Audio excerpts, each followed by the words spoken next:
On reprend le cours de nos explications. Donc, on a vu nos tests unitaires, enfin nos tests automatisés, pas nos tests unitaires, nos tests automatisés pour valider le serveur Socket.io. Maintenant, on va voir l'implémentation de celui-ci. Donc, si on regarde les fichiers qui sont concernés par cette implémentation, d'abord, j'ai rajouté ici une propriété dans l'objet de configuration qui est le serveur Socket.io vers lequel on va se connecter. Et puis, si je viens dans le fichier application, là vous voyez que j'ai le code qui existait avant. Donc, j'appelle la fonction express. Ensuite, je crée un serveur HTTP en passant cet objet app. Je passe le serveur à Socket.io et puis ce que je fais après, c'est que le listen, je le fais sur serveur et avant c'était fait sur app. Ça c'est important, si vous oubliez de faire ça, vous n'allez pas servir les fichiers correctement et vous n'allez pas vous mettre à l'écoute. Donc c'est indiqué dans la documentation, mais c'est facile de passer à côté. Donc faites attention à cette partie-là. L'autre chose ici, c'est que j'utilise, je fais un require sur un module que j'ai appelé realtime. Ça, c'est le module que j'ai implémenté. Vous voyez qu'après avoir déclaré cette dépendance, je fais un setup et je passe l'objet IO. Donc ça, c'est la librairie Socket.io. Alors, si on regarde cet objet, donc je ne suis plus dans les specs, mais je suis dans l'implémentation. Ça, c'est le code Socket.io que j'ai écrit. Donc, quand on fait un require sur ce module, on va obtenir une instance de un objet de ce type ici, Realtime Service. On peut appeler la fonction setup et passer une référence vers la librairie Socket.io. Je garde une référence dans une variable privée.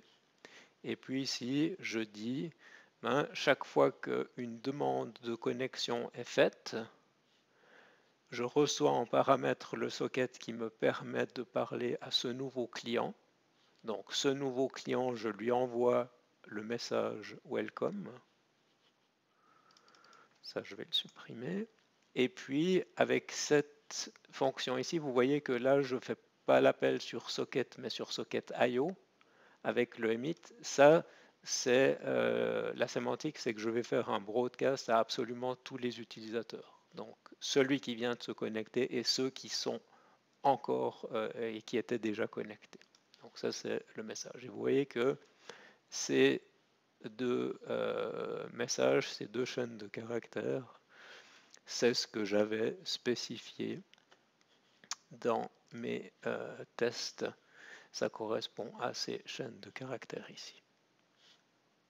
Donc, ce code ici, ces types de messages, ça c'est un choix arbitraire, c'est les messages de niveau applicatif que j'ai définis pour mes use cases.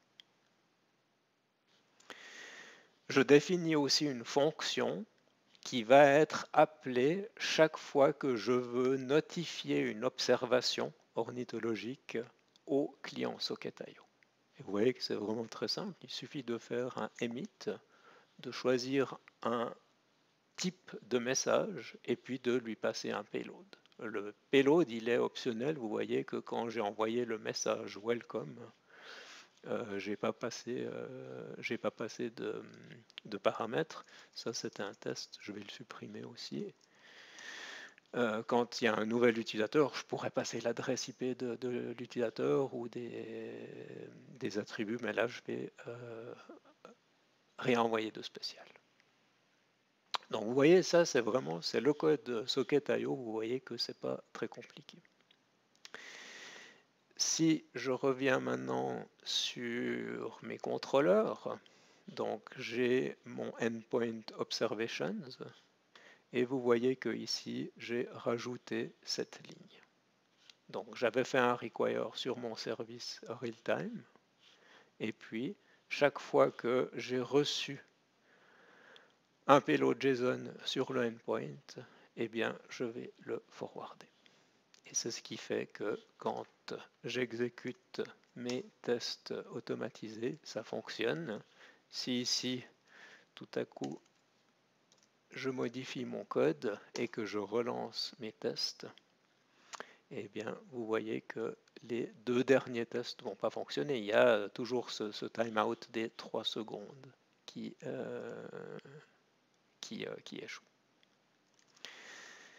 Donc c'est là aussi où on voit l'intérêt d'avoir les tests automatisés. Si maintenant je commence à faire du refactoring ou à modifier la manière dont j'ai intégré Socket.io à mon application, je vais toujours pouvoir vérifier que j'ai rien cassé et que ça continue à fonctionner.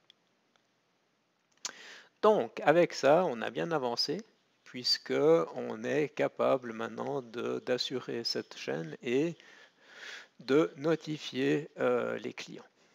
Donc, ce qu'on fera dans le webcast suivant, c'est qu'on va travailler sur l'application Angular, on va intégrer Socket.io dans l'application Angular, et puis on va recevoir ces messages.